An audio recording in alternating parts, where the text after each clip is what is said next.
Me all worked up. Can't focus. Bring it in.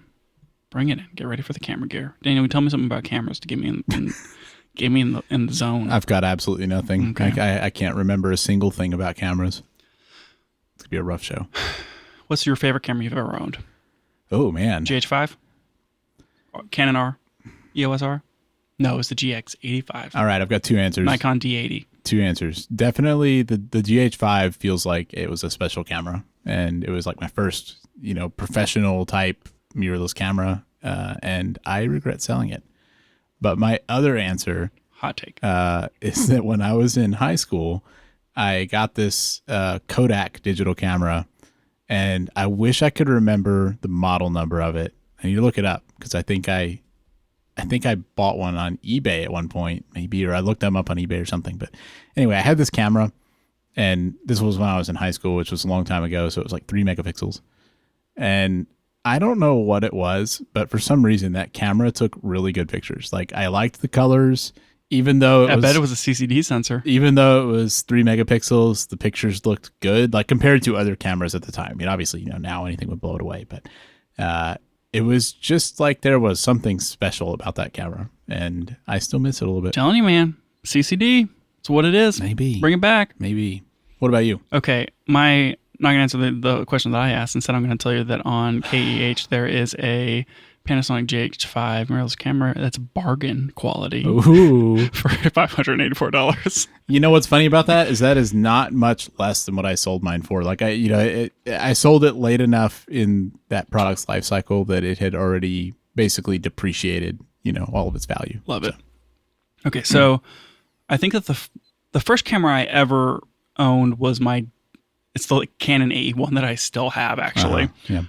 Because I was like, my dad was like, hey, you want this camera? And I was like, I don't know how to use it. And he just hands me the camera manual. And it's, like classic 1970s camera manual that is explaining f-stop and stuff, but in a way that I have no idea how to understand it. I think I remember you telling me about that before. Yeah, I think I have talked about it before. And so he's just like, here you go, figure it out. Oh, I remember what I was thinking of. When you got that Olympus pen camera in Japan. Yeah. And I think you looked up or maybe it was the Auto Boy, but one of those cameras you bought in Japan, you looked up the manual and it was explaining f-stop. Yeah, like, and how you want as deep of depth of field as possible. Yes. Yeah, that was very good. Now, I think that my first photo camera that I owned was at the girlfriend at the time, wife now, but she gave me a Batman camera, and it was 0.3 megapixels. Oh. And you slid the front out, and then you took pictures. Uh-huh. Those pictures were hot trash. I bet. They weren't even nostalgic good. They were just terrible. Like, so bad. Because the camera was like $20 or something. Yeah. Favorite camera. Batman slide cam. That was your favorite camera? Still is. Hands down. Well, I feel like you're giving a funny answer, but I was kind of curious because I feel like... I haven't owned that many cameras. No, but here's my question. I think, we talk about cameras a lot from like, oh, like I really like the look of this one, like, like the way the image looks, or, I like these features or whatever.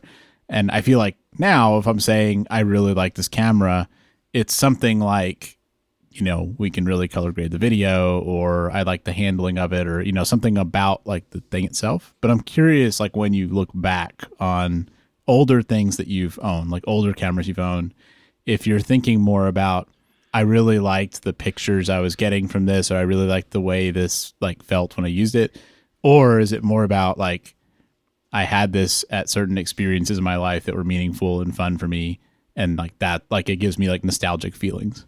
I'm curious if you can like separate those two ideas. So the things that I guess like locked me in on, other than the tech side, because I just love gear, was phones, and now it's cameras.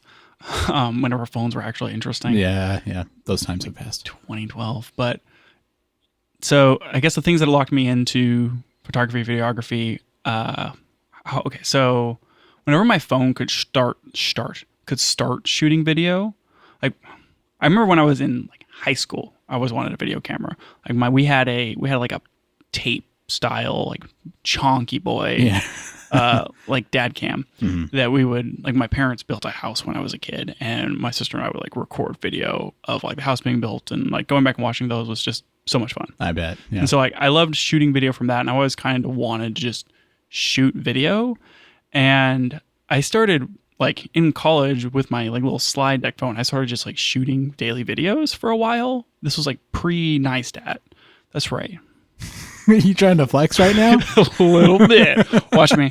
Here I go. No, I'm kidding. It was before I like knew about like vlogging, but you had that inside you. That I did that for a while, and I was like, I want an actual video camera that I can just shoot with all the time. That's when I ended up buying that JVC. But I would say like having a phone that could shoot video, and I'm talking like a Samsung, like the slide ones where it would like slide up and down, and you fidget with it all the time. Like I don't even, would that have even been a smartphone? No, it was just like a feature phone. This was 2000 and freaking, I don't know, 8, 9. Yep. Yeah. I remember those days. So like, I think, so let's like cell phone video, kind of that. I bet that's the way for a lot of people now too. Probably. Yeah. And then obviously I had like the GX7, which I bought because I was like, I want something that takes better video than my crappy video camera. But also like I kind of had to have something to take more photos with because we're starting to travel more and whatever. And I just want to be able to take good photos that are better than my phone. Was that the motivation behind that? Because I remember you kind of decided you wanted to get into like that kind of photography of like buying like a camera. And I felt like, because I had kind of done it, pretty much like off and on since high school. And like in college, I had a DSLR and stuff. And like it was always kind of a thing for me. But I felt like, and I know you had the video camera, but I felt like for you, photography was kind of like, to me, it seemed kind of like randomly you were interested in it. But you said it's like it was more on trips and stuff. Like we would do trips. Like we did our honeymoon to Hawaii, and all my photos from that are off of my Samsung Galaxy S3, and that doesn't age well. They're all fine. Like they're fine. The pictures are still fine, but like that from there forward. We were doing more things, and I'm wanting to like capture the memories, and I start like organizing my photo library and like figuring all that out. And I'm like, well, I wish that the photos that I had and the memories that I'm capturing were just better quality. Yeah. And that was like part of my motivation was just to like have a camera that can take better pictures, but also primarily have good video specs because I like shooting video.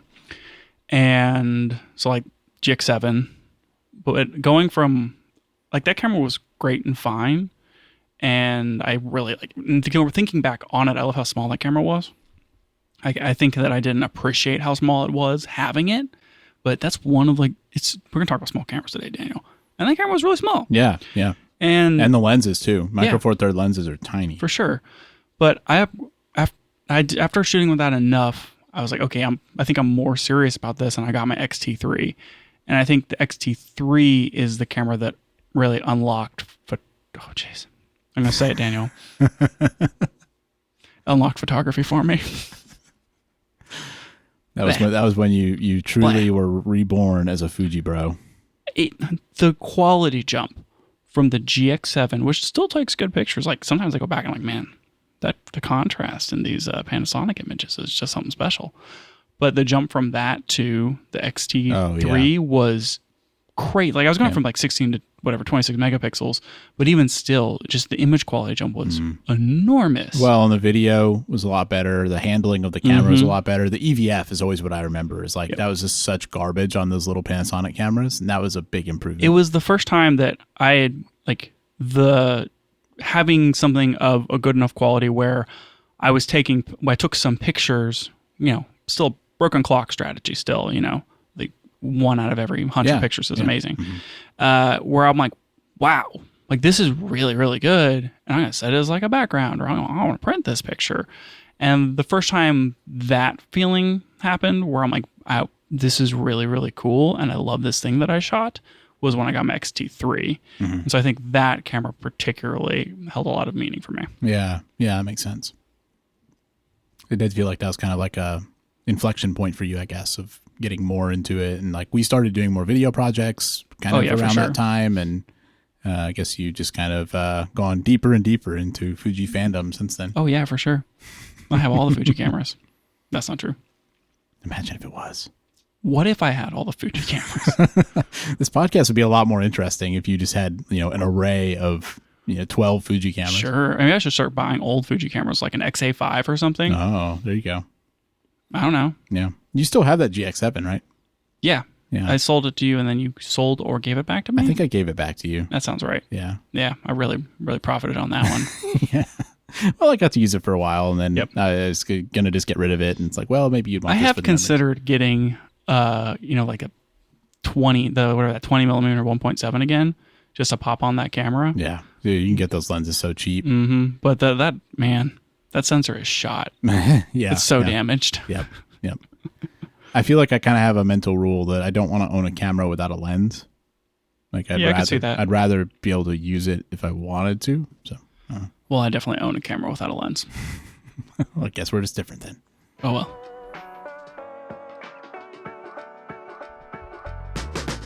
Welcome back to the Camera Gear Podcast. I'm Daniel, And I'm Lucas. and we're here today to talk about the gear, software, and techniques we use to shoot photos and video. Okay, I'm finally ready to talk about that lens that I bought. Yeah, it's been a while. Yeah. Mm-hmm. So I bought the Fuji 23mm f1.4 WRLM, Which is different from the Fuji 23 1.4 WR. No, the other one wasn't WR. Oh, so this one is WR as well as LM. That's Right. Yeah, the that's upgrade. 4 letters worth of upgrades. I mean, this lens came out, like 3 years ago at this point. Yeah. But it was the upgrade from the original 23 that came out in like 2016 or something. And so it gets rid of the focus clutch, which is kind of a bummer, but the focus clutch doesn't really do what you like. It doesn't quite work right on the XH2S anyways, Right, or whatever. yeah. It adds the new linear motors, which are so fast, Daniel. They're like so much better than the step motors that were in the Probably old lens. quieter too, right? Quieter, they're fast. The autofocus works 20% better on the new lens compared to the old lens. Nice. I've been really, really happy with that. And then it's weather sealed, and that was one of the focus and the weather sealing and the improved image quality were some like the big motivators for me. Well, because it resolves to 40 megapixels, Yes. whereas the other one didn't. The other one didn't. I can tell, like just a little bit. It's like 10, 20% at most better as far as ability to resolve. I haven't made note if it is more controlled as far as chroma. The original 1.4, at least the copy that I had, I could make it get some pretty nasty chromatic aberration around. Like if you had a really backlit subject, Yeah. you're going to get that color fringing right at that point of contrast. And I mean, it was fine, but you stop down to 2.8 and it basically goes away. Yeah. But I haven't been able to get quite the same chroma on the newer lens so far, but I haven't shot enough backlit to say if it's like 100% better. But I think just in general, the lens is like better in every way. Nice. Yeah. So I'm super happy about that. Yeah. Now That's a good travel lens for you, I think. So it's the weather sealing is probably meaningful for that. Yeah. We can go back to Japan now and I can shoot the country again. You can take all the exact same pictures, Yep. but you're just going to use this different lens. Yeah. And I'll compare them. Yep. That's what we'll do. Now, so I've been pretty happy with the upgrade. I mean, that like for a while, the 16 millimeter was the one that just lived on my camera. Yeah. And then when I it got seemed like you really liked that lens. Yeah, when I settled into the 23, that's just been my preferred lens. And I know maybe I'm like a shill that I'm shooting on a 35 millimeter equivalent. It's the most compromised focal length of all. Well, I do think it's interesting that you have settled on 23, and that's also what they chose for the X100 series. Yeah, for sure. I mean, there's a lot of people that love shooting a 35 millimeter. I get that it's boring and that it's maybe too normal of a field of view. But for me, it's like it is tight enough that I can get, people shots where I'm not like, let's like the whole room where, it's like if we're talking a full frame equivalence, it's not like a 24 where, it's maybe too, like you can get some cool wide stuff, but you can't get like medium shots of people very well.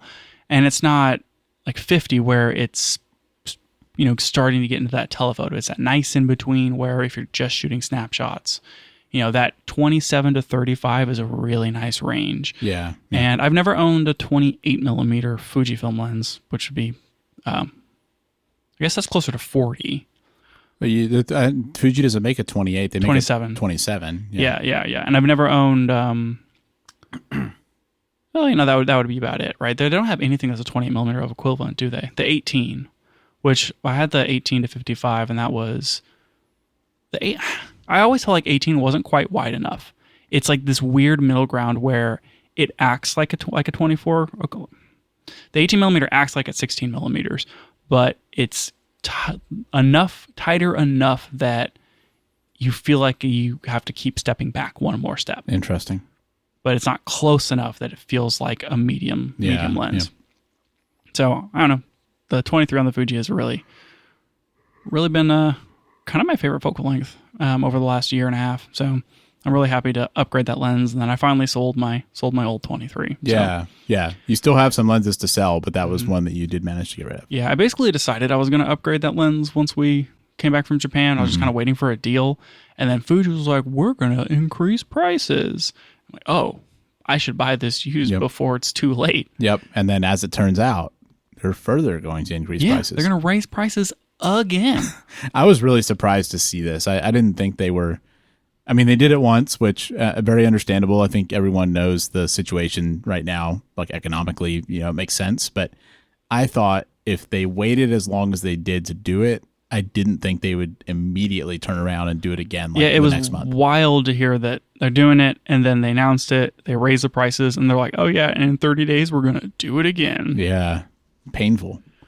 I mean, I don't think it's going to stop people from buying their cameras. I think their stuff is so popular that it's still going to probably still sell, most of what they make. But yeah, for sure. To a point. I mean, it really doesn't feel like Fuji is a budget option anymore compared to any other brand. Yeah, I still think you get a lot for your money out of Fuji. Yes, you're shooting on a crop sensor, and yes, it's kind of expensive now for a crop sensor. I mean, the XT5, which was $1,750 a handful of years ago, is now a $2,000 camera. Yeah. That's a lot for that camera. It really is. But also, I mean, it's 40 megapixels. Yeah. I mean, it's the cheapest high megapixel camera kind of that you can buy. It just feels like they have very much lost one of the things that made them compelling. Like when you bought your XT3, I know you had other reasons, but part of it was the price. Oh yeah, and for that's sure. Totally out of the picture now. I bought the XT3 over the A7 III because I felt like I was getting more video specs for the price. Yeah. And it was like $200 cheaper or something like that. And so I was trying to get out the door for less than $2,000. And I did. Versus the A7 III was like $2,000 on the nose. So anyway, I think you're right. I think that the increased costs makes it a little harder to swallow to get into X series. But I mean, we've talked a lot about how Fujifilm just lives in its own world at this point. Yeah. That most photographers could probably justify having their Fuji kit as an accessory camera to all their other camera gear. And I think that Fujifilm realizes that, and they know that, they got to make their margins, and they got to stay in business. And like when tariffs and taxes go up, you got to raise prices. They're just coasting on the vibes, man. Coasting on those vibes. But yeah, I mean, you're right. Like I am very happy with my Panasonic stuff. I like the S9 a lot, which is kind of a, small compact camera. And I still feel like, someday I could picture myself having like an X100 series camera or something as just like a casual fun thing. Like they have really carved out a good niche for that. But especially with things like the, XT5, XH2, like those types of cameras, I feel like these price increases are going to start hurting them in some sense against their competition, just because they're losing out on that benefit. Yeah, compared to like Panasonic, it's now you can get into Panasonic for so much cheaper because you can buy a camera for. I mean, they dropped the price, or I guess it was another sale on the S9. You could get it for what was like $1,500 or less. It was like $1,250 or something recently. Yeah. They really aggressively price like the S9, the S5 Mark II. You can frequently find sales on those. Yeah, and then like if you buy it, they'll just give you 10 lenses. Yeah. They're practically paying you to take those lenses off their hands. Exactly. So I think I'm looking at my last order from B&H was like $740 for the lens and a micro SD card, because I've been trying to get out of micro SD card debt, and I think I'm still like 2 cards down as far as it's a real problem. Card debt. Yep. I have too many micro SD card holes in my life, and not enough cards to fill them, and I think I still owe you a card, and so I'm just like deep in micro SD card debt. You're just slowly paying off that debt by buying more cards. Yeah, for a while I was like -4 cards. That's a lot. Yeah, because I lost one, and so I was like four holes, 1 card, and also owed you 1 card. Man. Yeah. Anyways, so I guess like I think I bought the 23 for like $725. And did you buy it new or used? Bought it used. Okay. Now used on B&H, it's $820. Wow. So already $100 more. And new, that lens is like $1050 now. I've got to wonder, like these lenses we're trying to sell, I'm thinking I want to wait until these prices go up. Just hang on to it, man. That was my strategy when I tried to sell the old one. I still didn't make any money on it. But I mean, I don't know. I don't know what this means for the Sigma lens I'm trying to sell. Yeah. But maybe one day if I sell that 80 millimeter macro, it's gonna be worth. Well, like I've got the 50 to 140, so and I want to sell that at some point because I don't really need it anymore. But that lens should be worth quite a bit. But, I mean, brand new, that lens is now $1,900. So much money. It was like $1,400 or $1,500 or whatever a handful of years ago. I think it was $1,600 new whenever I bought it used.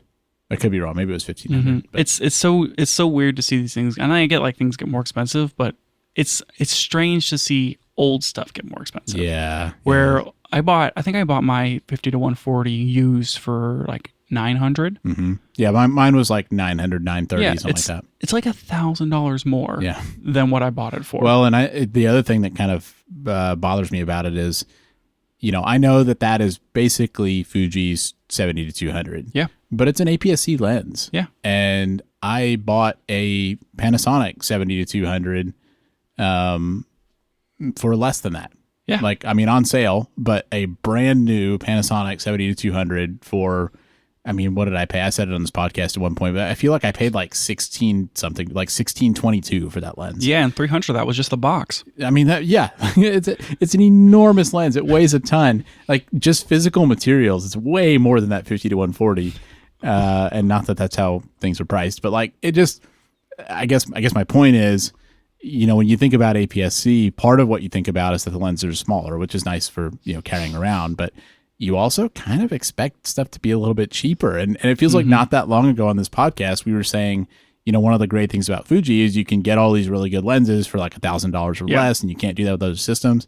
It's another place where their prices going up like this is kind of eroding that benefit. Yeah, a little frustrating. I don't know what it's going to do with the market long term for them. I mean, they seem doing pretty well. So yeah. I mean, is your 70 to 200 the one that has the red Leica juice on the inside? Mm-hmm. Mm-hmm. Yeah, I mean, it's probably a better lens than the 50 to 140. It very well might be, and that's saying something because the 50 to 140 is an extremely good lens. It's an extremely good lens. Yeah. Anyway, so I don't know how to feel about the prices going up. I think it's wild that a 3-year-old camera is now nearly $3,000, but yeah. I mean, that's... Yeah, so how much does an XH2S cost right now? An XH2S right now... Well, okay, so I'm looking at the prices on Fuji Rumors for August 30th. The XH2S is going to be $2,900. Oh my gosh, that's so much money. Right? Because we bought it, you knew for 22, right? Not 20. No, 25. 26 when we got it, right. I think. It's 25 or 26. I feel like it was 26. That was over 3 years ago. That's still a really good camera. It is. And, I kept wanting to replace it. And the S1 Mark II honestly was the first camera I saw where I said, I think this is legitimately better than the XH2S. But even then, it was really close. And it's a 3-year-old camera. But still, it's so weird to see that now that exact same camera is $300 more. Yeah, I mean, it's more than a Canon R6 Mark III, which is really interesting. Yeah. What else is in that category? The S1 IIe. Mm-hmm. But that's more of like a super good S5 II. Yeah. I don't know if the S1 IIe is maybe a better... Probably, I wouldn't say that's a better camera. But the S1 II or the S1 R2 certainly is. And those are within shooting distance now. I feel like XH2S price. I feel like what... S1 R2 is $3,300. Yeah, unless you find those super good B&H Build Expo sales. I feel like what... I guess it did get down to like $2,600 for a while there. Yeah, it did. It was cheaper. Still regret not buying that. Might be a whole different person right now. Would. I feel like what it makes me think is happening is that it's kind of like smartphones, where we're getting to the point that cameras are continuing to get better, but maybe not at the same pace that they were a few years ago. Because it seemed like a few years ago, a new camera would come out and you just kind of knew, if I wait a few years, this is going to come down pretty substantially in price, and I can buy it used for, few to several $100s cheaper. And now I feel like the new cameras are having to add more features to get better. Like the prices of new cameras are going up. And with inflation and the economy and all that, like prices in general are going up. Well, and it just feels like those forces, which have always been there to an extent, are now outpacing the ability of these companies to like lower their prices. I think it's probably that, but I think that the cynical take here is they're all leveraging the Tim Cook strategy, which is just keep selling the same stuff at the same price point, right. and then sell the new thing for more money. Yeah. Don't lower the price. Just make the next thing more expensive. Yep. It does feel like they're doing that. A little bit. Like a little bit, except for Panasonic. Yeah. Well, that's not totally doesn't true Fuji still sell the XT30 Mark II? I don't I'm pretty sure they do. And like that is a super old camera. They need to not be selling that. I don't know. And Sony will make new cameras, but they just have like all the old parts. Fuji does that too. I don't know. Yeah, I mean, Sony's been TikToking the sensors for a while. They'll keep sensors and things for whatever, 6 years or something like that. I do think that, from cameras from in like the 2017, 2018 time frame, maybe not even 2019, but like I'm thinking EOS R or just before, anything that was on the last end of the DSLR world. Mm-hmm. Maybe not the D850 because that camera is still wonderful. But I think that high ISO performance has taken a pretty big jump in the last, call it 8 years. It feels that way. And even like the next generation of camera, like I'm here with XT5, which is whatever 3 years old, it hasn't made that jump. But the stuff that's coming out like now brown cow. How now brown cow? How now brown cow? The stuff that you've shot with the S1 II, the high ISO performance is like really, really good. Yeah. It's arguably a stop better than what I would expect out of a full frame camera. Yeah, it does feel like that stuff has gotten shockingly good. And I think maybe a lot of that comes down to, processing capabilities, but also, like the semiconductors and the sensors and stuff are getting better. And I think that we're still seeing a lot of improvement in speed and in high ISO performance on modern cameras. It's just that the stuff that isn't those extremes, if you don't need to shoot above, like, it's not even 6400 anymore. I would say, what's double that? 102,800? Is that right? No, 12,800. Yeah, I can't do math. If you don't need to shoot at 12,800 or above 12,800, and you don't need to shoot, more than 6 frames per second, then any camera from 2016 and on is going to serve you like super, super well. It feels like maybe there's been some divergence between what you need as a hobbyist and what you like. And when I say that, like, I mean, like, if you want a camera to take pictures on vacation, like you when you bought your GX7, I feel like that user can get by with a GX7. Like, yes, with a really old camera or whatever. Whereas if you're doing, I'm shooting weddings, I'm doing events, like I'm either doing paid work or I'm a really serious hobbyist who's doing stuff. Or even just like if you're shooting like sports, action, wildlife, professionally. Yeah. Well, that's what I mean. Like if you're doing certain things, then the improvements really help. But I think that like if you want to take your camera on vacation, you're just going to accept that it can't take good pictures in the dark, and that's okay for you. And so maybe in that case, that those have kind of like you don't really need the new thing. But even still, like you go out and you buy a Z6 Mark I, and you put a 50 millimeter 1.8 on there. That camera is going to shoot really good pictures in the dark. You're going to be able to shoot that thing at 6400, maybe 12,800 ISO. Open up that aperture all the way. It's a full frame camera, and you're going to get super clean photos. And even if you don't, like AI noise reduction and Lightroom is like really, really good. Yeah. And that would be a perfectly serviceable camera for, I'll argue, like most people, I would think.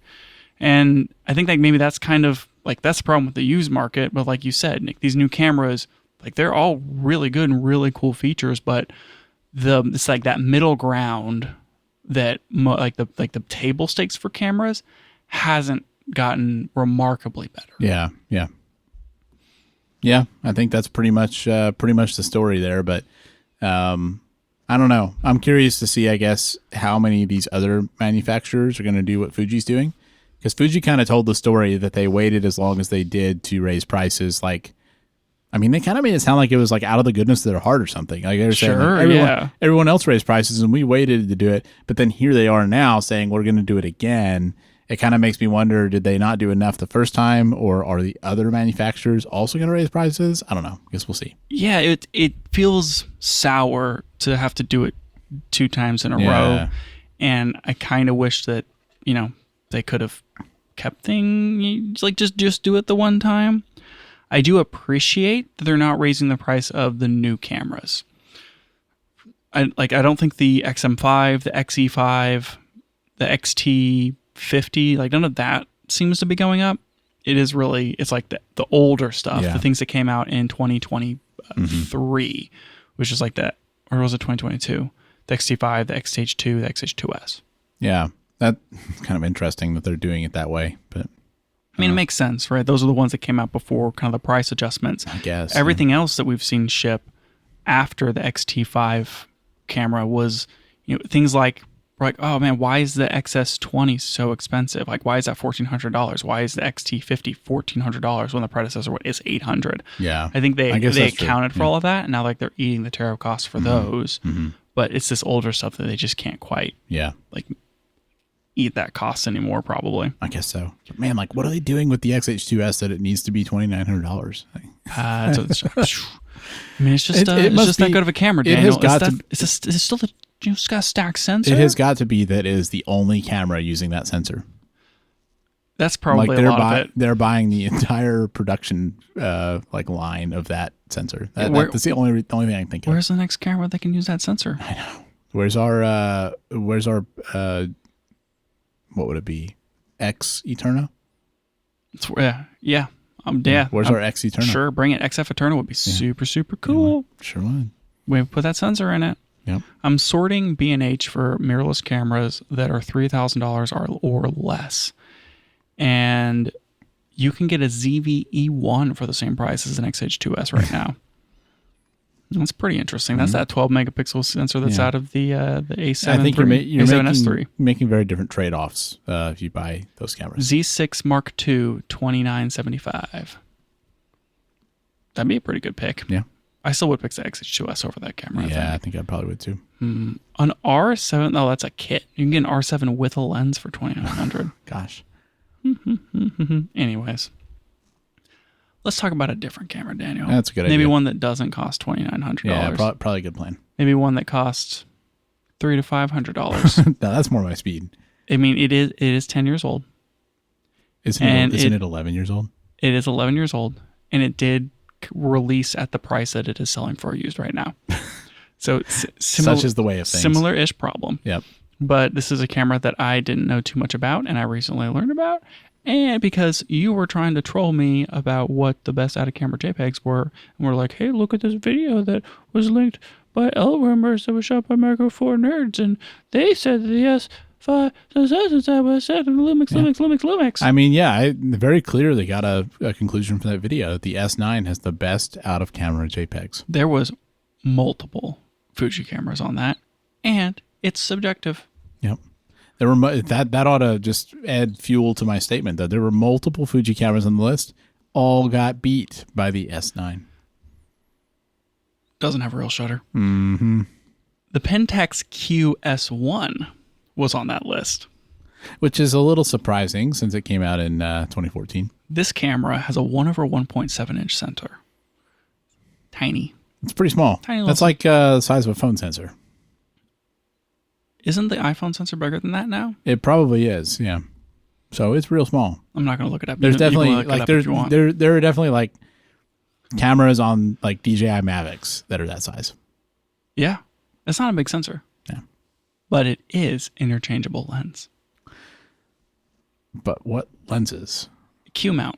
Oh, of course. Yes, the Q mount. Why didn't I think of that? Yeah, they made 8 lenses. Pretty interesting. Like that's a big investment for. I mean, how many other cameras use the Q mount? Do you know? No, it's just this one.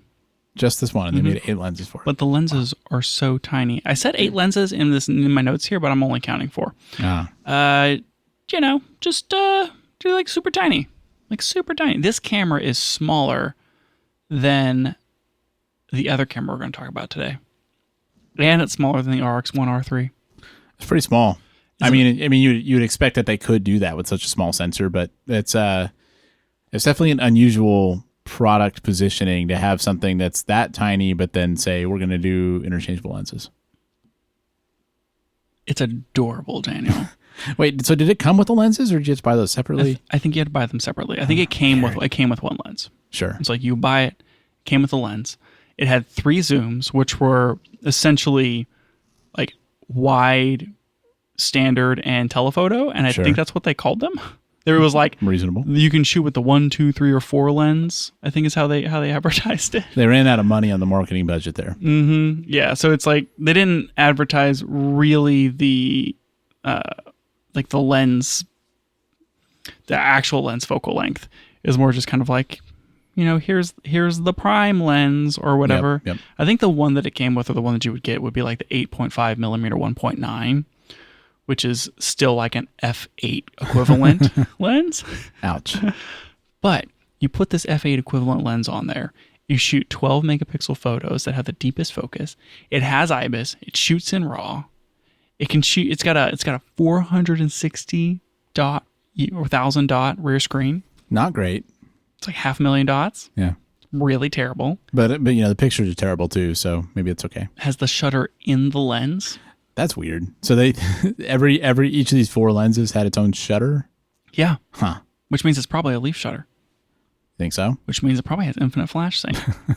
Which means you can get your flash, stick it in the hot shoe, get one of those like ones that looks like a film canister. Oh man. There you go. I'm saying it doesn't matter that it's f8.5 equivalent, because where it lacks in sensor size, it stands out in vibes. I like the colors. It looks like it came in a couple of colors. You could get this in near mint, red, pink, black, and champagne.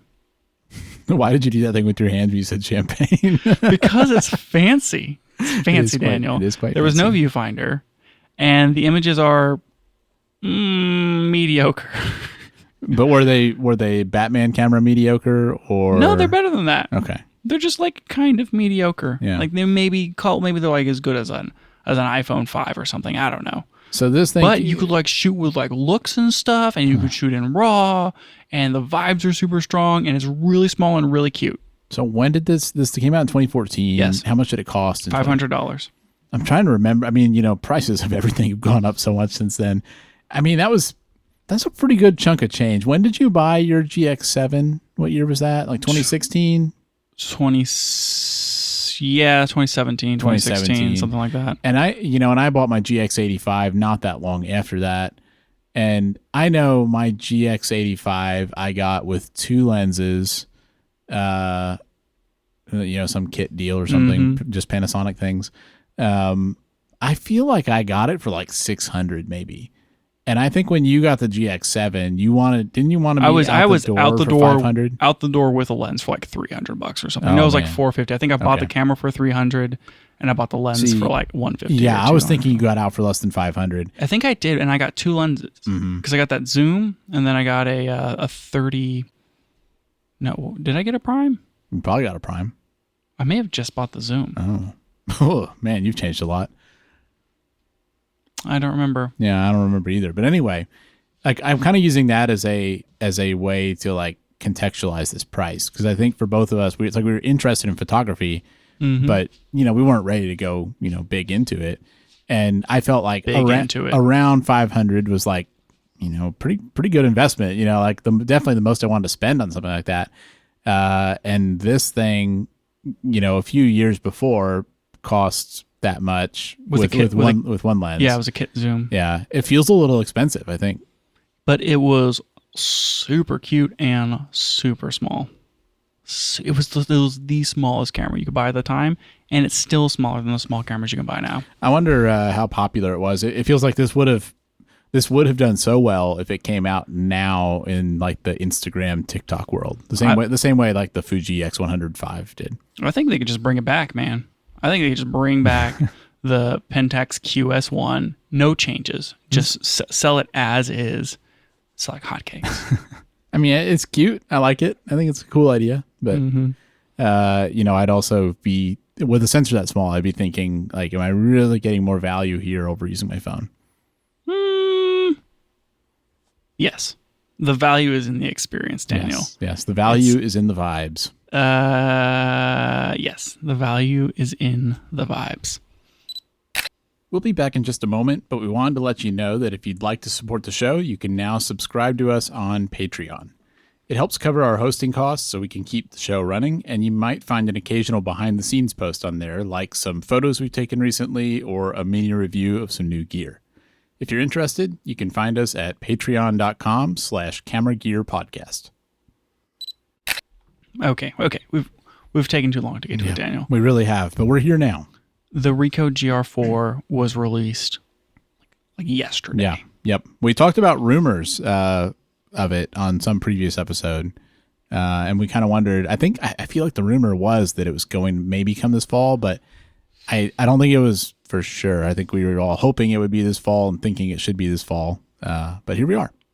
I think that this is one of those cases where the rumors didn't do the release justice, because when you would read the rumor, the specs were basically a GR3. Yeah. And we're like, oh, come on. They're just releasing another GR3. Yep.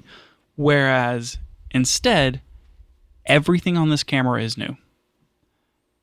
That it's like new sensor, new lens, new processor, new body, new button design. But it is so similar to the GR3 that if you're a GR shooter, you can step right into this. And it's really just an upgrade across the board for like how you would use the camera. And it's 2 millimeters thinner. That's impressive. Yeah. It's cool that they managed to keep the same size. And it's also like, I think for this type of camera, it is kind of good that they've kept the formula sort of the same, because, you know, if you're already used to carrying one around, I can't remember when the GR3 came out, but I feel like it's been out for a few years. So you would think that maybe the people that have that camera are kind of interested in an upgrade. And it's cool if this is kind of like a drop-in replacement. Yeah, the original GR3 came out for $900 in 2019. Yeah, so I mean, if anything, they were overdue for an update. And if you have a 6-year-old GR3, I feel like maybe buying a GR4 isn't unreasonable. I mean, you can't ignore all the additions that they released. That's true. And they also GR3X, the GR3 HDF, yeah. No, but there's like the Urban Edition and right. all those other ones that were of a special color or had something to do. Oh yeah, they milked that for all it was worth. Well, the GR3 was the base one, and then the GR3X, I believe, had a 40 millimeter equivalent lens on it. Sounds right. Instead of a 35 millimeter equivalent lens. No, sorry, 28 millimeter equivalent. Yeah. So they had an option with a different lens. They had a version with an ND filter. They had a version with an HDF filter. So they've been working that camera over the last 6 years. Yeah, It hasn't necessarily been a stagnant line, though upgrading like the base version has been a long time coming. Yeah. The GR3X right now is $1,126. The GR3 HDF, which is about a year old, is $1,146. If you can find them, because these cameras have been really hard to buy. Yes, definitely the X100 effect. They're releasing the GR4 at $1,500. What do you think about that price? I think see what we were saying about Fuji. It's that's a big increase. I don't think it's that surprising that they did that, but you know, I mean, it puts it directly in competition with things like the S9. And I would have said the X106, but that's going up now too, so maybe not. But that's a high price. Yeah, right now an X106 is about $1,800 if you can find one new. Mm-hmm. Yeah, which I feel like they're very similar, but also the X106 is remarkably larger. Yeah, we've talked about that. Like the X106 is not any smaller than any other mirrorless camera, whereas this certainly is. Like I think that came up when we talked about the RX1R Mark III. Where that camera, you know, is also extremely small, and it, you know, that makes the X106 look big. And this is probably like a more extreme version of that. Yeah, certainly. I think that maybe a better comparison would be something like an XM5. Sure. Where that camera is $900 without a lens. You go out and you buy a lens. That gives you $600 to buy a lens. That's quite a bit. Which if you could find a 27 millimeter, whatever. Or the 23 or pancake. the new 23 pancake, that would be basically equivalent to this, almost in price and in and in focal length. Yeah. And then you're comparing something that's, let's see, it's going to be a bit thicker. The XM5 is like 4.4 inches versus 4.3 on the GR. And then they're both about 1.5 inches tall. And then it's just the depth. The GR with the lens is 2.4 inches. The XM5 is going to be a lot thicker. It's 2.6 without the lens. Yeah. So once you add the lens, that's going to double that. Yeah. And I know that like that's like because of the size of the grip necessarily. And so maybe it's closer than it seems. But it's the depth of the thickness of the camera that makes it pocketable, in my opinion. I mean, and that's where the GR series has excelled is that with the lens, it's 32 millimeters thick. Yeah, I mean the 2.4 inches thick, like it's like I have some pants that wouldn't work with, but most of my pants I feel like I could fit that in. You could fit that in a front pocket, probably a back pocket. You could fit that in a jacket pocket. Oh, in almost all cases. Yeah. So if you have a jacket pocket that can't fit that camera, you might want to reconsider that fashion choice. I do think that the depth of the R1 R3 from Sony is the thing that makes it the less pocketable as an option, and inclines me to say that from a image quality versus pocketability, the GR is still like the king of that hill. Interesting. That if you're trying to find the intersection of what is the most pocketable, not necessarily smallest, but what's the most pocketable, highest image quality I can get, this is a contender for that camera. Well, because like we just talked about that other Ricoh product, the Pentax QS1, and that had that comically small sensor, but the GR4 has an APS-C size sensor, so you would think it'd have pretty decent quality. Yeah, for sure. And it does. The quality on this is pretty good. The sensor has one stop higher sensitivity. It goes all the way out to what is like 208,000 instead of 102,000 or whatever. It's like one more stop more as far as like total sensitivity. So the sensor is brand new. I think the previous one was it was like straight up 24 megapixels. I think it was like 6,000 by 4,000 in the original GR3. Whereas the new GR4 is a 25.7, and so you're looking at like 6,200 by 4,150, give or take a little bit. The resolution is, not that meaningful, but it being a new sensor is good.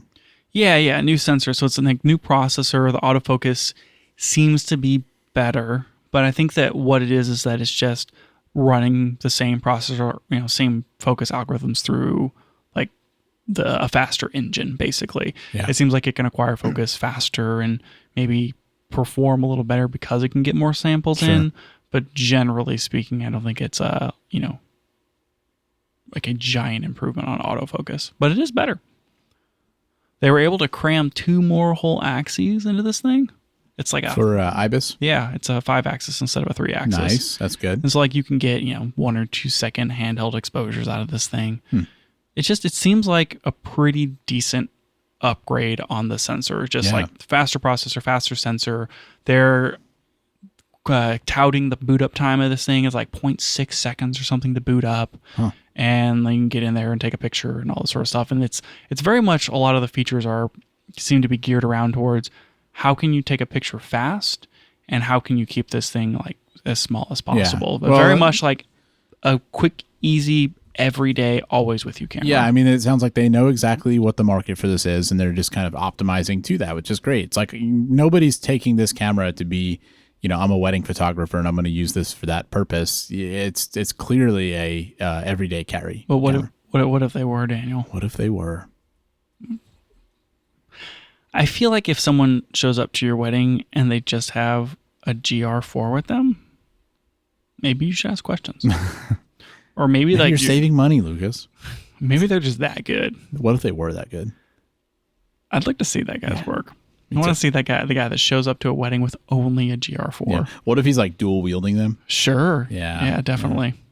I could see it. I don't know if they ever shipped like lens adapters for these things. Like, how you can get the ones for the XT not the XT, the X100V or the Yeah, X106. like they have like a wide angle or a telephoto adapter. Yeah. I do see that it has this camera has the crop modes, right? Like you can do like a 35 or a 50 millimeter equivalent. Yeah, they did add those crop modes, but this thing is a 25 megapixel sensor. Yeah. Those crop modes are going to be pretty much useless. I honestly just don't use it on the S9 that often either because it's the same problem. Like the S9 has about the same megapixels, and it just doesn't feel. Yeah, it's just you lose enough detail that it doesn't really feel good to use it. I feel pretty good about using it for the 1.4x crop on the XT5, going from 40 to 26 megapixels. Yeah. But I really don't like doing the 2 where I'm dropping down to like that 16 megapixel equivalent. It's just kind of 16 megapixels. I don't love. I really like getting into the 20s. It's just I feel like you can perceptibly see the sharpness, but maybe I'm just I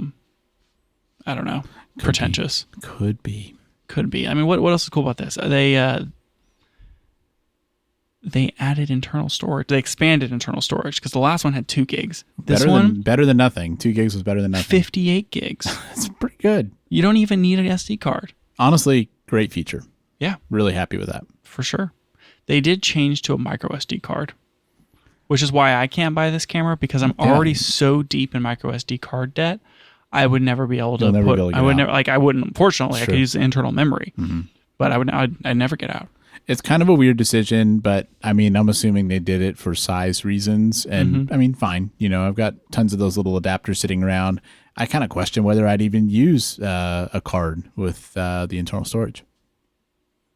I mean, it kind of depends. If you're shooting RAW plus JPEG, it's good enough for about 700 shots. Okay. Which is 2 batteries worth, because it's rated for like, I don't know, 250 shots or something like that. It's surprisingly low, but it's a lot better than the previous, because the previous camera had like a 1500 milliamp hour battery. This has an 1800 milliamp hour battery. Okay. And so it is a 30% improvement in battery and shot quantity compared to the GR3. I was going to say, I think that's again something that I don't really care that much about with a camera like this. I mean, I'm not going to carry multiple batteries, but if I'm bringing this camera, it's because I'm not expecting photography to be a major part of what I'm doing.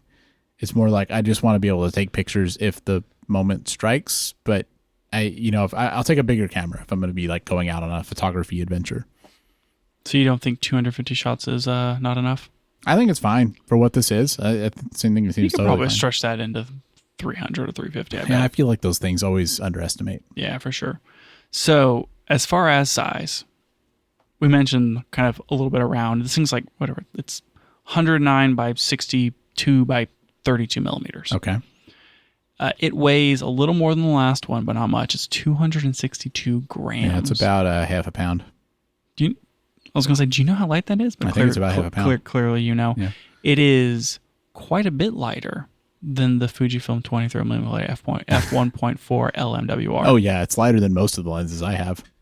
How much does an iPhone 16 Pro Max weigh? Oh, man. It's probably pretty close to that. 227 grams. So it's slightly heavier. It's probably about the weight of if you had a case. With my phone with a case, it's probably this heavy. Yeah.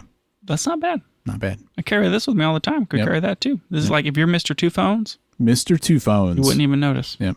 Except then you would have 3 things. It's a real low-budget superhero, Mr. Two Phones. Mm-hmm. You just swap out your work phone with your GR3, and that's how you know you're in non-work mode. There you go. But you'll never notice because you got the camera. Never notice. Mm-hmm. Other things that it's lighter than a Pentax 17. Also surprising because I have held your Pentax 17 and it felt really light. Yeah, that Pentax 17 is light enough that I'll wear it around my neck and not feel bad about it. Not feel bad about it. Maybe you should, but you don't. No, I don't. This is even lighter than that. You could wear this thing around your neck, short strap it. I don't know. Oh, yeah. It doesn't look cool enough for short strap, but it does. You can get an optional silver or metal hot shoe cover. Man, I thought you were going to say you could get like a gold chain. You know what? Yeah. You could. You could get a gold chain, which would be heavier than the camera to carry the camera. Think of the vibes. No. No, Daniel. It is lighter, apparently, than a roll of toilet paper. Interesting. Yeah, that feels wrong. Which do you think it's like the 2X or the 3X? Because you can't buy just single rolls of toilet paper now. Let me clarify. Every roll of toilet paper you buy, it's like, this is a 3X roll. I'm like, what? Like, at what point do we just say this is the new normal size, guys? Let's call it 2X. Most of the things I asked an AI to just tell me things that are lighter than 260 grams. I'm gonna go weigh a roll of toilet paper later and see if that AI is right. Yeah, please let. Okay. Well, let's get some feedback on that. Do we want to just go ahead and pause the show and you can go weigh a roll of toilet paper? We'll do it later. All right. I mean, there's a scale probably in this room. No, there's one right there. I can see it. I can see it right there. There's one right there. I'm pointing at it, Daniel. This wouldn't be that hard. We could just do it live. We could just weigh a roll of toilet. Do you want me to go get a roll of toilet paper? Let's do it. Let's see. Let's see. Everyone, just hang on. Daniel, tell them more about the I don't know, the lens specs and why leaf shutters are important. I'll be right back. Yeah. I mean, I feel like I just want to see what happens here. It is he's saying the toilet paper roll holder is complicated. It is not complicated. You just lift it up. Just lift it right up. It's set in, hold on, I got set to grams. Not even close. This thing's 100 grams. Yeah. Now, and that's not a totally new roll of toilet paper, but that is a pretty full roll of toilet paper. I think the AI lied to us. Yeah, never trust the AI. Yeah. It meant like 3 rolls of toilet paper. It could be. Which would be really weird metrics. Why are we doing this in multiples? It could mean like a pack of toilet paper, which is not going to fit in your pocket. That's the bigger problem, is that the roll of toilet paper or the pack of toilet paper is not going to fit in your pocket. It weighs, let's just say that it weighs less than the amount of toilet paper you could fit in a Timbuktu bag. Yes, I do believe that. Okay. Especially if that toilet paper is wet, which it was. Yes, it was. It is probably lighter than a paperback novel, depending upon your novel Depends choices. on the novel. Yeah, if it's like a Harry Potter book, sure, definitely lighter than that. Lighter than a loaf of bread, like a full-on loaf of sliced bread. Okay. It is. Who's comparing these things?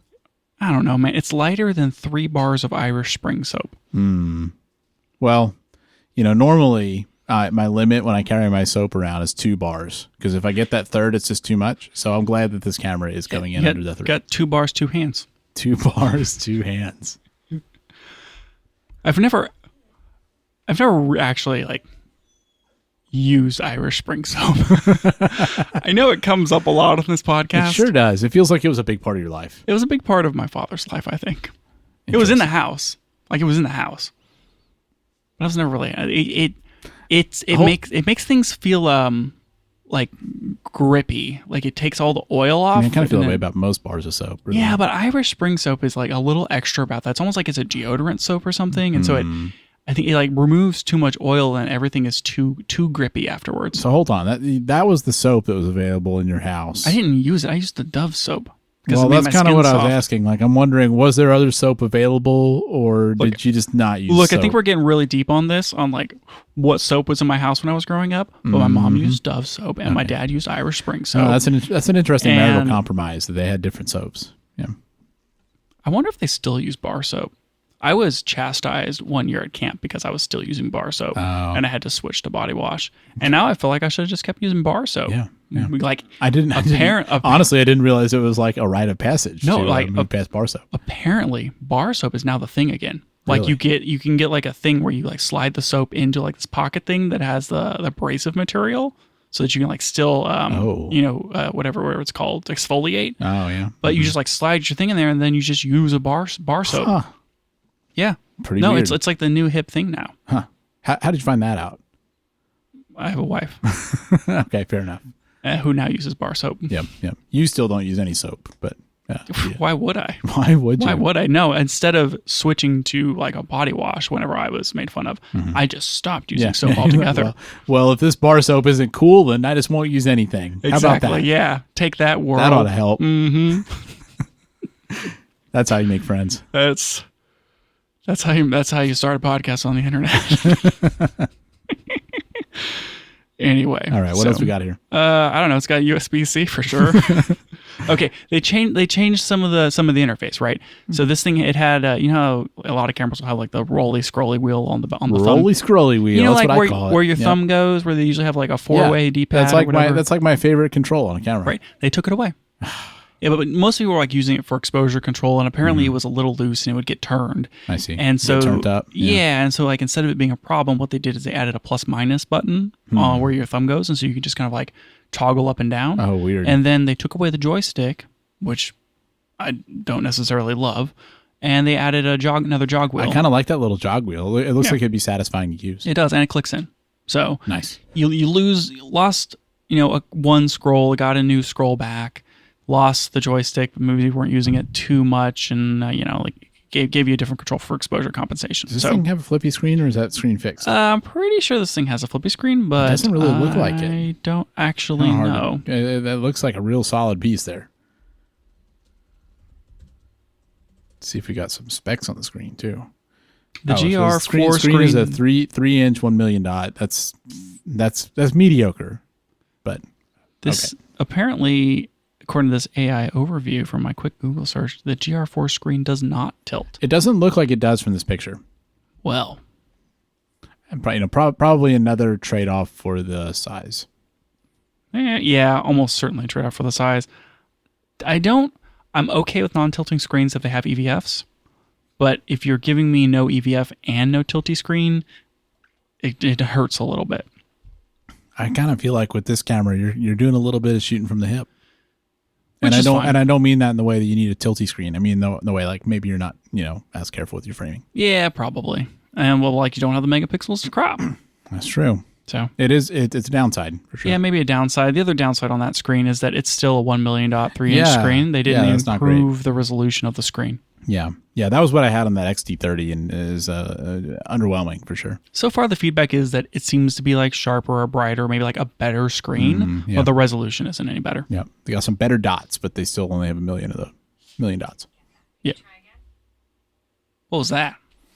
I don't know. Something just said try again. I think I held down the power button on my phone because I was messing with it. Yep. Anywho, so we talked about a little bit about the lens, which is a brand new lens. They added one more group, they added one more element, so now it's 7 elements and 5 groups. It's the same like 2.4-inch minimum focal distance, all this sort of stuff. So it's still a leaf shutter, which is nice. Nice. And they're shipping a flash along with this thing. Oh, that's cool. Like it doesn't come with it, but you can buy this new Ricoh GF2 super compact flash, and it's like really small. You can put it on the top of the camera, and it's got a leaf shutter, which means you can sync flash speeds up to the maximum shutter speed, and that means you can get all kinds of cool flash stuff with this you're thing. getting some good vibes with that for sure. Yeah. You can take that to a party or something. All right, so pretty much upgrades across the board, right? Like new button layout, like it. really thinking about what people are using it for, a lot of improvements there, better IBIS, better battery, better sensor, better lens. It's just like better, and it's more expensive. It's just better. Some of the features that are maybe worth talking about, they added a snap to focus that goes to a button. I think they had snap to focus before, but now it has like a dedicated button or something. I don't know what that means. Okay, so this is a feature for the GR cameras where if you're a range shooter, like you're just shooting an f4 and you're just doing like range focusing, you can press a button and it will snap the focus to whatever you set it to. Like say you want to have like 8 feet as like a given range for like zone focusing preset almost. Yeah, for like zone focusing. Okay. It doesn't change the aperture for you. And so if you're at a low aperture, it's just going to be at that low aperture.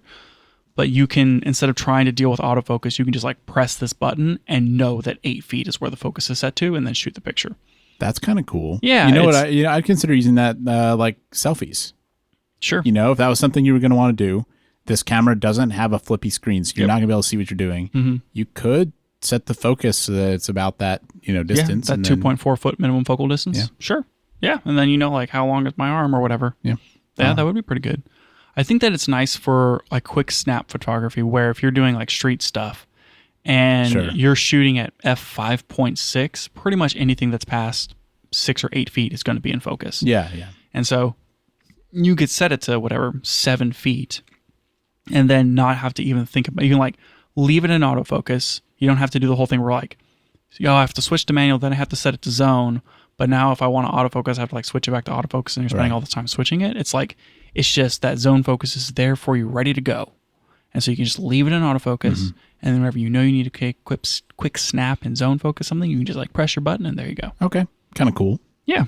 It's nice. It reminds me maybe a little bit of the auto mode on the Pentax 17 where it favors depth of focus so that you can just kind of take the shot and then have to worry about it less and trying to line up the exposure and shoot and program and that sort of thing. So yeah, they added, we mention the white balance thing, right? No. So previously you could just set it in auto.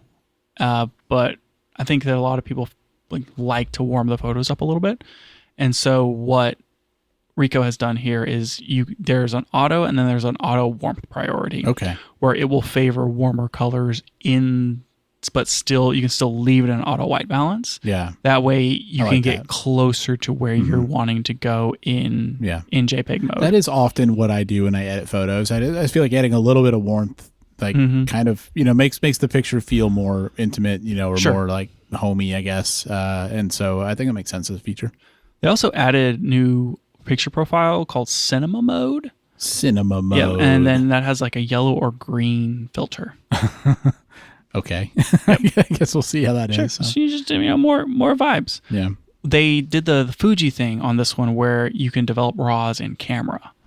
And I think that's a nice feature. I like on the Fuji where you can, if you shoot in RAW, you can take a picture and then you can go back to that picture in the camera and change the film simulation. Is that the same thing here? The purpose of doing it is so that you can change those picture profiles? Yes. Okay. Yeah, exactly. You can shoot, if you shoot in RAW plus JPEG, you can go back and change the picture profile for the JPEGs in the camera. I do like that. So that, and it's never quite the same, right? Even for the Fuji and Lightroom, there are approximations of classic chrome and classic neg and all that sort of stuff. But it's not using the actual camera processor. Right. It's not quite the same as doing it in camera because it is an approximation. I mean, it's close, but not always the same. And I've liked to have the option of I'm not at my iPad or my laptop. And so I'm kind of just scrolling through things on the camera and I can just change it in camera. Yeah. And I like that for something that is as JPEG focused and snapshot focused as this.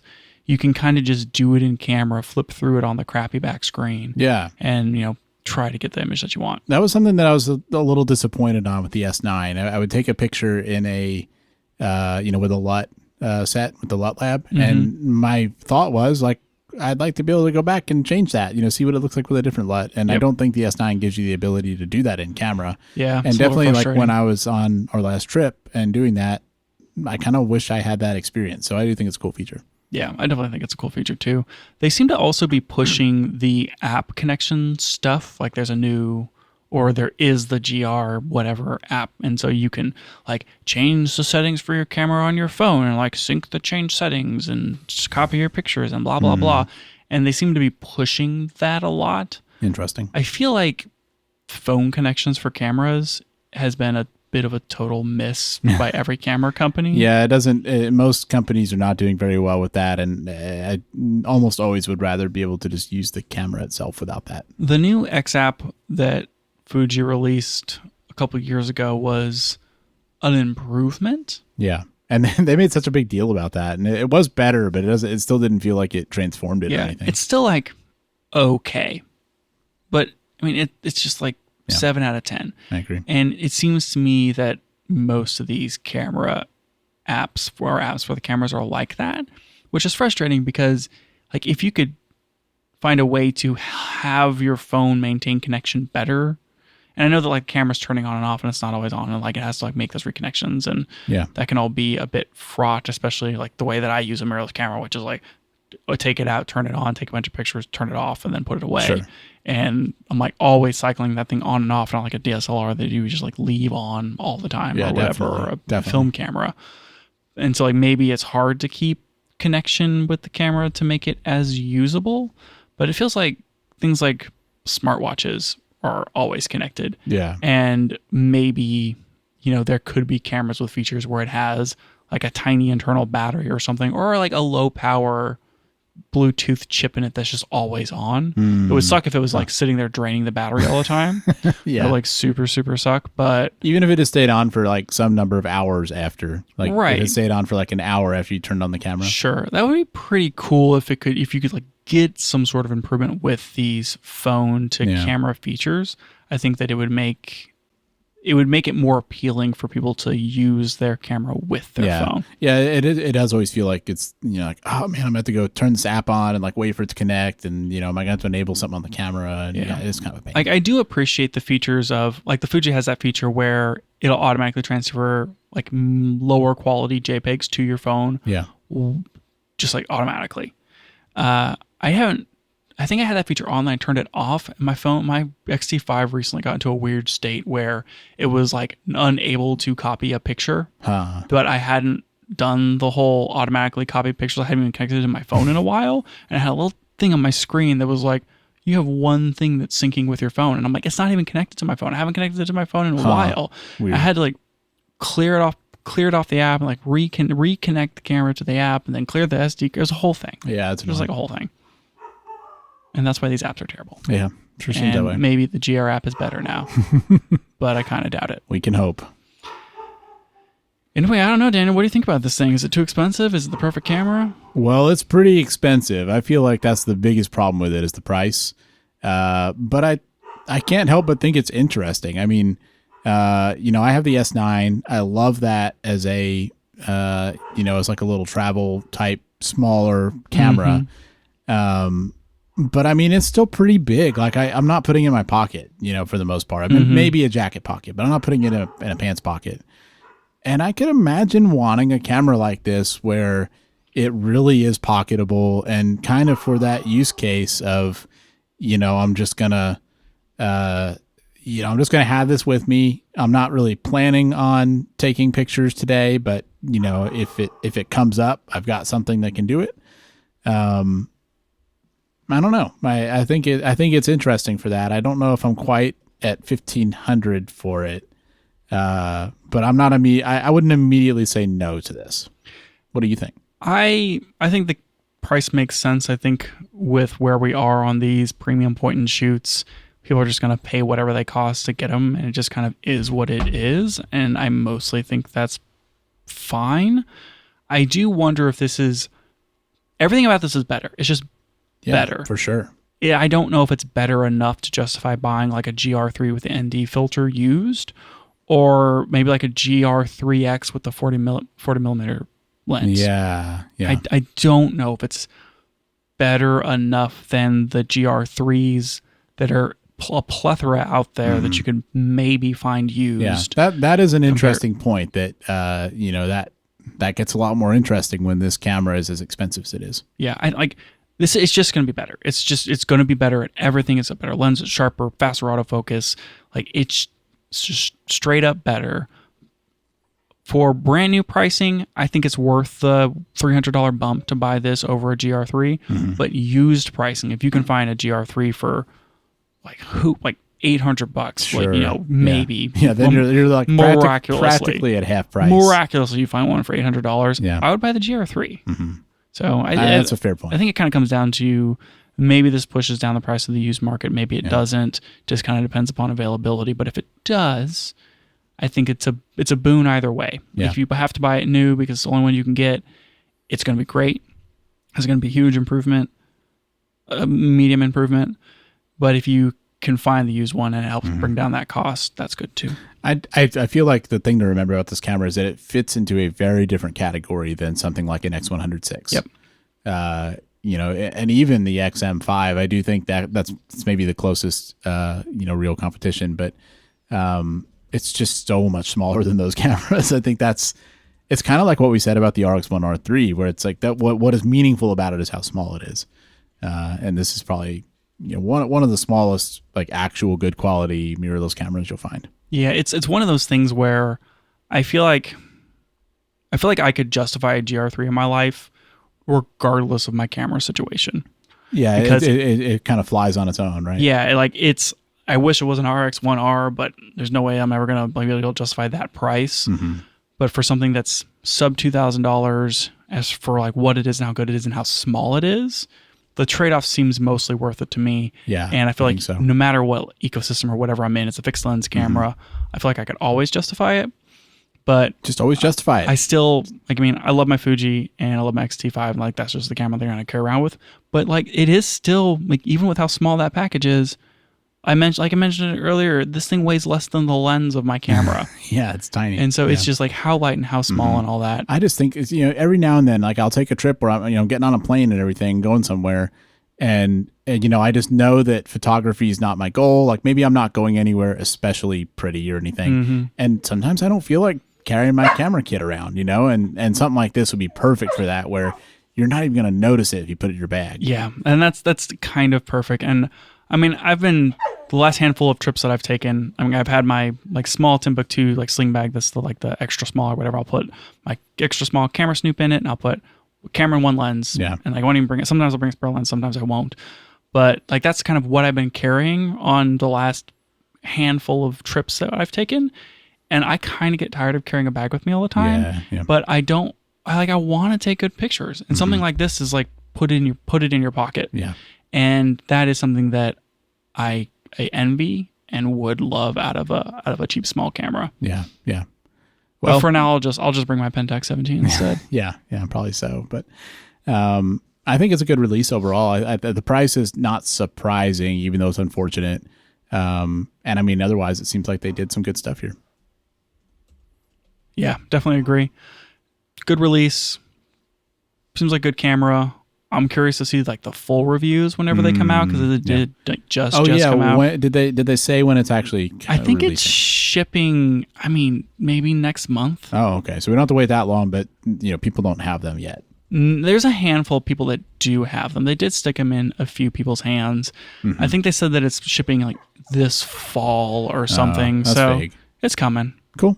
But announced and exciting, and woo! Glad they did it. Glad they, because sometimes you get into a state where you don't really want to buy the old one. If it's this is a 6-year-old camera, and it's it's kind of good from that perspective. So now we know the lay of the land, and people can decide whether they want to get a used GR3 or the new one. Yep, for sure. And who knew that 2025 was going to be the year of the compact camera? We got the new Sony, we got the new GR. Never thought they were happening, and here we are. GFX 100 RF. Yeah, all that was this year. Yep. Wonderful. That's it for the show today. Thanks for joining us, and if you liked it, tell a friend so they can check it out too. You can find out more about the show at www.cameragearpodcast.com, and you can find us on Twitter @CameraGearPod. We'll be back with more next week.